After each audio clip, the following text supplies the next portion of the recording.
Bismillahirrahmanirrahim. Assalamualaikum warahmatullahi wabarakatuh. Alhamdulillah. Alhamdulillahirabbil alamin wassalatu wassalamu ala asyrafil anbiya'i wal mursalin sayyidina Muhammadin wa ala alihi wa ashabihi ajma'in, amma ba'd. Sahabat beriman dan kepada seluruh pemirsa dimanapun Anda berada, insyaallah pada video kali ini sebagaimana permintaan banyak teman-teman, yaitu dibuatkan video tentang adab-adab saat berziarah ke pekuburan.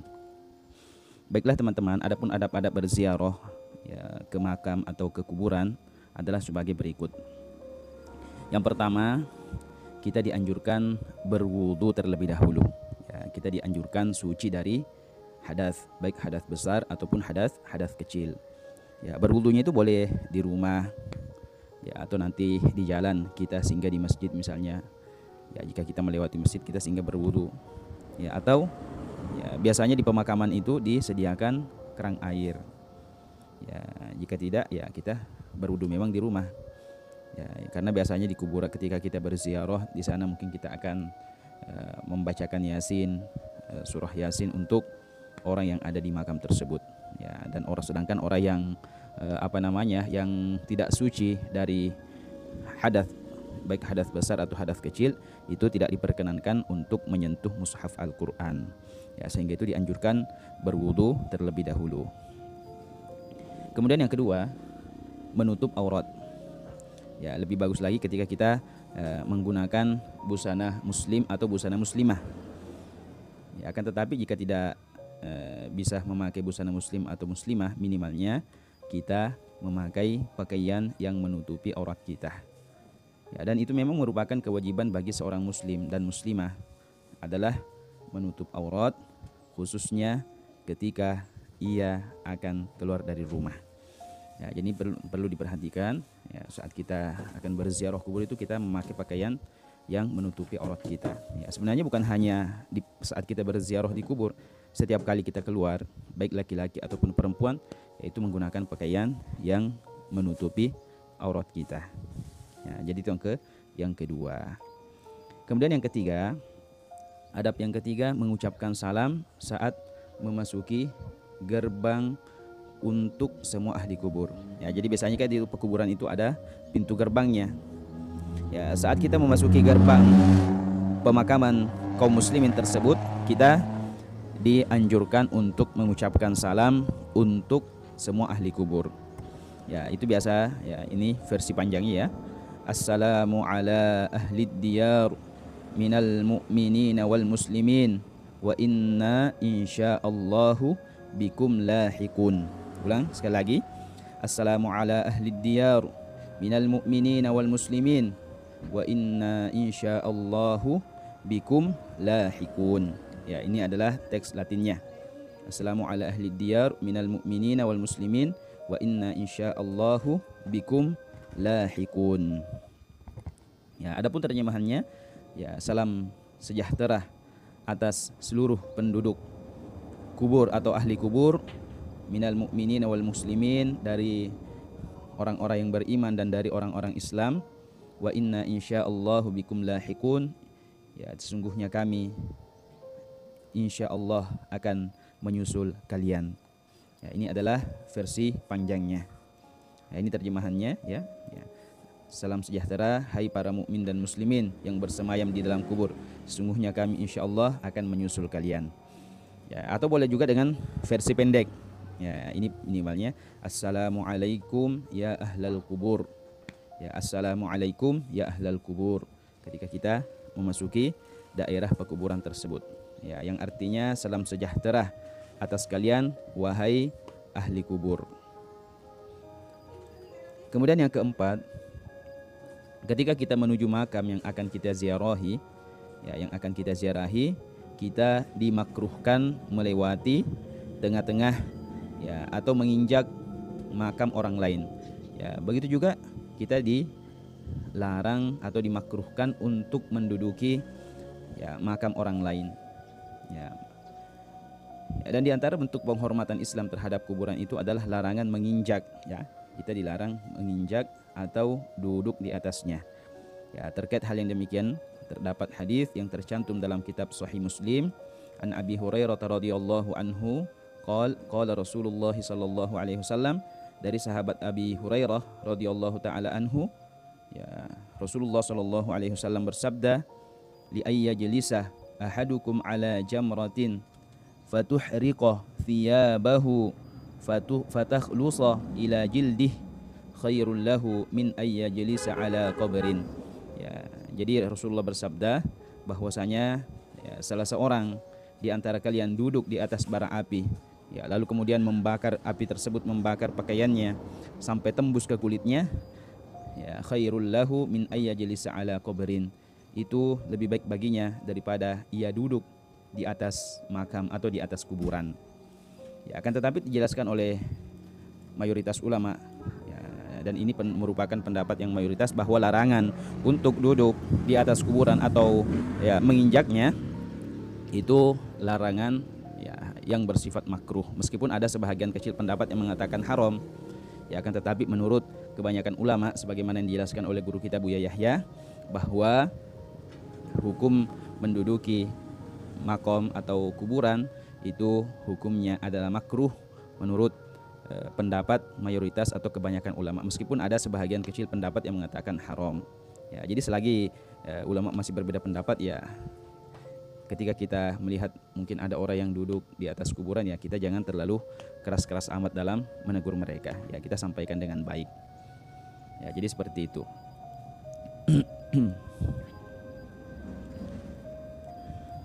Kemudian selanjutnya, ya, ketika kita berziarah ke kuburan, ya, sebaiknya kita tidak bercanda, ya, di area kuburan. Ya, karena di antara tujuan kita berziarah ke kuburan itu adalah untuk merenungi kematian atau untuk mengingat akhirat. Sebagaimana sabda Nabi, berziarahlah kalian ke kuburan karena sesungguhnya hal itu dapat mengingatkan kalian pada kehidupan akhirat. Hadis ini diriwayatkan oleh Al-Imam Ibnu Majah. Ya, dari hadis di atas dapat dipahami bahwa ziarah kubur di antara maksudnya adalah tujuannya untuk mengingat negeri akhirat, ya, sehingga kita tidak, ya, diperkenankan atau kita dilarang untuk bercandaria saat kita berziarah ke kuburan. Kemudian selanjutnya, yang keenam, menghadap ke arah wajah dan mengucapkan salam kepada orang yang kita ziarahi makamnya. Ya, jadi ketika kita sampai di kuburan, kita menghadap ke arah wajah orang yang kita ziarahi ke kuburannya. Kalau kita di Indonesia, wajah mayat itu kan kepalanya ke arah utara, wajahnya menghadap ke arah kiblat, ke arah barat. Maka ketika kita mengucapkan salam, ya, itu tadi kita menghadap ke arah timur, ya, menghadap kepada wajah orang yang kita ziarahi, ya, seraya mengucapkan salam. Oh ya, sedikit ada yang tertinggal tadi masalah menduduki kuburan, ya. Ya, mohon maaf. Ya, itu dijelaskan bahwa tadi makruh hukumnya menduduki atau menginjak kuburan.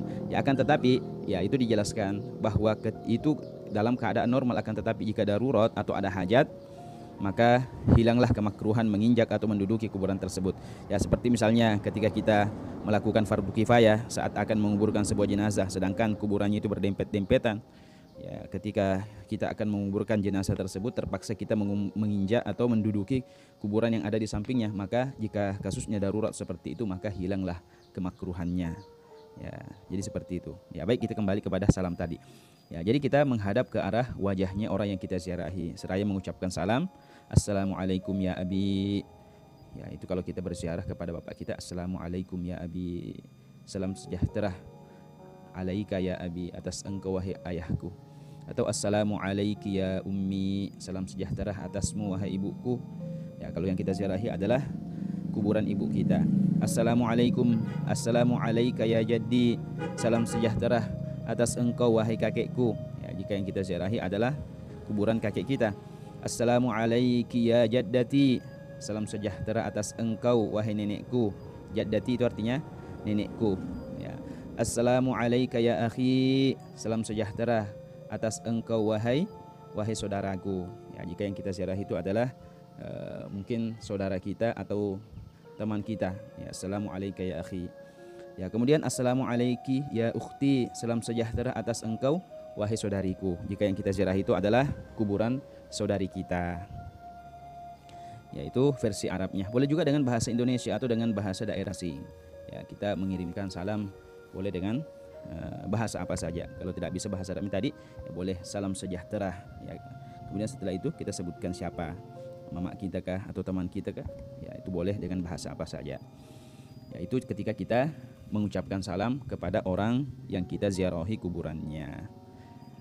Selanjutnya, yang ketujuh, berdoa khusus untuk ahli kubur yang kita ziarahi dengan bahasa apa saja. Ya, kita berdoa khusus untuk mereka atau mengirimkan pahala bacaan Al-Quran kepada mereka.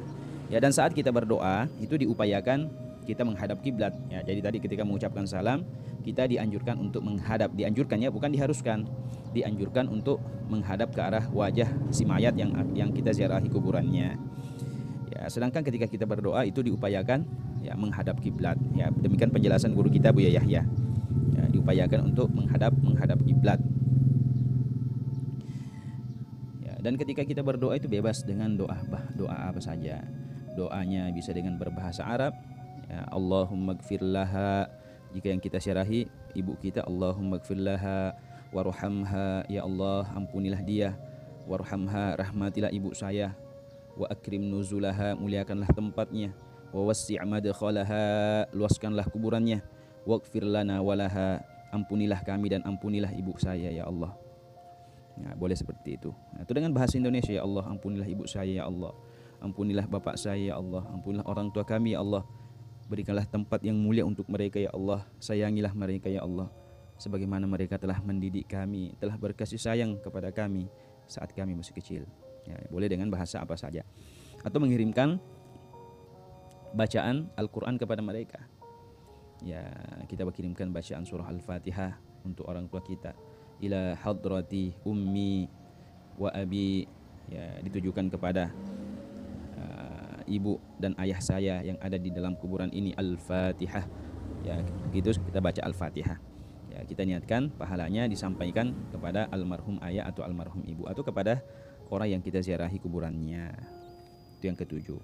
Kemudian yang kedelapan adalah ya juga setelah itu ketika kita berjalan ya akan keluar dari lokasi pekuburan, ya seperti tadi kita dimakruhkan atau dilarang untuk melewati tengah-tengah kuburan orang lain, ya begitu juga dengan menginjaknya, ya itu dimakruhkan, sebaiknya dihindari kecuali kalau darurat kuburannya mepet ya sehingga ya sulit untuk menghindari daripada menginjak kuburan, maka pada saat itu hilanglah kemakruhan.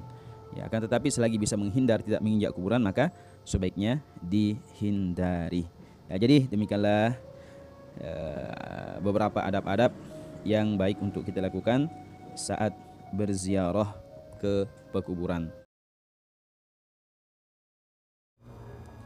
Kepada saudara atau saudari yang bertanya, perbedaan antara kata ila ruhi, ila hadrati, dan kata ila arwahi saat kita mengirimkan surah Al-Fatihah misalnya kepada orang yang meninggal dunia adalah sebagai berikut.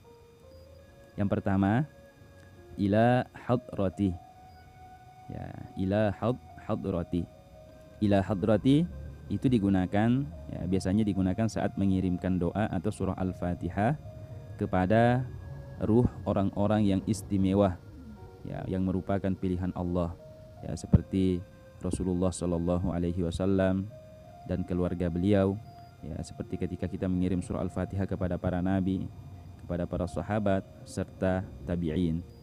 Contoh ya, biasanya ketika kita mengirimkan surah Al-Fatihah atau bertawassul ya, kepada Rasulullah dan keluarganya, kita menggunakan ila hadratin nabiyyi sallallahu alaihi wasallam wa alihi wa sahbihi syai'un lillahi lahumul fatihah ya, itu menggunakan kata ila hadrati ya, yang artinya ditujukan kepada yang mulia ya, Nabi Muhammad sallallahu alaihi wasallam wa alihi dan keluarganya, wa sahbihi dan sahabatnya ya, syai'ul lillahi lahumul fatihah, bagi mereka atau untuk mereka surah Al-Fatihah. Ya. Kemudian yang kedua, ila ruhi. Ya, ila ruhi yang artinya ditujukan kepada ruh. Ya. Ini digunakan saat mengirimkan doa atau surah Al-Fatihah khusus secara spesifik. Ya, jadi ruhi ini biasanya itu dibaca ketika kita mengirimkan surah Al-Fatihah kepada orang yang khusus. Ya, contoh misalnya ila ruhi fulan ibni fulan. Ya, surah ini ditujukan kepada ruhnya si fulan, anak laki-lakinya si fulan. Ya, taruhlah misalnya nama orang yang meninggal dunia itu namanya adalah Abdullah. Nama bapaknya adalah Sa'id. Ya, ila ruhi Abdillah ibni Sa'id. Ditujukan kepada ruhnya Abdullah yang merupakan anak laki-lakinya Sa'id. Lahu al-Fatihah. Untuknya surah Al-Fatihah. Ya, itu menggunakan kata ruhi. Ya, karena itu hanya satu orang. Atau ila ruhi abi. Ya, ditujukan kepada ruhnya ayah saya. Ya, lahu al-Fatihah. Ya, untuk beliau adalah surah Al-Fatihah, atau surah Al-Fatihah untuk beliau. Nah, baru setelah itu kita baca surah Al-Fatihahnya. Bismillahirrahmanirrahim. Alhamdulillahirabbil alamin, arrahmanirrahim, dan seterusnya. Atau bisa juga digunakan untuk mengirimkan surah Al-Fatihah ke ruhnya ibu kita yang sudah meninggal dunia. Contoh, ila ruhi ummi, ditujukan kepada ruhnya ibu saya yang tercinta, laha al-Fatihah. Ya, surah Al-Fatihah untuknya. Kemudian setelah itu kita baca surah Al-Fatihahnya. Bismillahirrahmanirrahim. Alhamdulillahirabbil alamin, arrahmanirrahim, maliki yaumiddin. Iyyaka na'budu wa iyyaka nasta'in. Ihdinas siratal mustaqim, siratal ladzina an'amta 'alaihim ghairil maghdubi 'alaihim waladdallin. Amin. Ya, jadi di sini mungkin ada yang bertanya apa perbedaan kata lahu dengan laha. Ya, jadi lahu ini itu digunakan untuk laki-laki. Ya, itu dibahas dalam bahasa Arab. Ya, tapi cukup kita tahu bahwa kalau lahu itu digunakan untuk satu orang laki-laki. Ya, karena abi ini adalah satu orang laki-laki, maka kita pakai lahu. Sedangkan laha ini untuk satu orang perempuan. Ya, ila ruhi ummi laha al-Fatihah. Ya, begitu juga dengan ila ruhi fulan. Ya, kalau laki-laki di sini kita juga pakai lahu al-Fatihah. Kalau misalnya di sini perempuan yang kita kirimkan, contoh misalnya Zainab, ila ruhi Zainab binti ya, fulan laha al-Fatihah. Ya, jadi pelafalannya seperti itu. Ya, kemudian yang ketiga adalah ila arwah. Ya, jadi arwah ini itu jamak dari kata ruh. Ya, ruhun satu ruh, kalau arwah banyak ruh. Ya, ila arwahi itu digunakan saat kita mengirimkan doa atau surah Al-Fatihah bagi banyak orang yang sudah meninggal dunia secara sekaligus. Ya, jadi arwah ini sekali lagi itu jamak dari kata ruh. Contoh, ila arwahi jami'i ahlil kubur minal muslimina wal muslimat wal mu'minina wal mu'minat lahumul Fatihah. Ya, ditujukan kepada roh-rohnya seluruh ahli kubur atau seluruh penduduk kubur, minal muslimina wal muslimat, dari kaum muslimin dan muslimat, wal mu'minina wal mu'minat, kaum mukmin laki-laki dan perempuan, lahum al-Fatihah. Ya, itu menggunakan lahum karena itu untuk banyak orang. Ya, itu kata ganti untuk banyak orang. Lahum al-Fatihah. Ya, al-Fatihah untuk mereka. Ya, jadi itulah perbedaan antara penggunaan antara kata ruh dengan arwah dengan kata ila hadrati. Ya, ila hadrati, ila ruhi dengan ila arwahi. Ya, jadi sebenarnya ini hanya dari segi bahasa. Ya, kalau misalnya ada orang awam ya yang mungkin kebetulan keliru di dalam membacanya, ya asalkan dia niatnya membaca surah Al-Fatihah itu di dalam hati sudah benar ditujukan misalnya untuk orang tuanya, lalu kemudian dia ucapkan ila ruhi ummi misalnya, dia tujukan kepada orang tuanya tapi dia baca ila ruhi ummi, kemudian lahanya ini dibaca lahul Fatihah. Ya, sebenarnya itu tidak ada masalah. Ya, itu hanya kelirunya dari segi bahasa saja. Ya, bahkan meskipun ini tidak diucapkan, cukup kita lintaskan di dalam hati ya, bahwa ketika kita membaca surah Al-Fatihah, bahwa surah Al-Fatihah ini saya peruntukkan kepada ayah saya misalnya, atau kepada si fulan atau kepada si fulanah dan seterusnya. Ya, atau bisa juga kita membaca Al-Fatihah terlebih dahulu. Ya, contoh bismillah, kita baca surah Al-Fatihah, bismillahirrahmanirrahim, alhamdulillahirabbil alamin, arrahmanirrahim, maliki yaumiddin. Kemudian setelah itu ya kita berdoa kepada Allah. Ya, Allahumma balligh thawaba ma qara'nahu minal Fatihah ila ruhi abi. Artinya Allahumma ya Allah balligh thawaba ma qara'nahu, ya, sampaikanlah pahala dari apa yang telah saya baca atau yang kami baca, ya, minal Fatihah, dari surah Al-Fatihah, ila ruhi abi, kepada ruhnya ayah saya. Itu boleh juga seperti itu. Jadi kita baca Fatihah terlebih dahulu, lalu kemudian kita meminta kepada Allah, ya Allah, bacaan Fatihah saya tadi, ya Allah, jika ada pahalanya, sampaikanlah pahalanya kepada si ini, sampaikanlah pahalanya kepada si ini. Boleh seperti itu. Ya, jadi seperti itu pada saudari yang bertanya atau saudari yang bertanya dimanapun Anda berada, semoga menyimak video ini. Semoga bermanfaat, lebih dan kurangnya kami mohon maaf. Wassalamualaikum warahmatullahi wabarakatuh.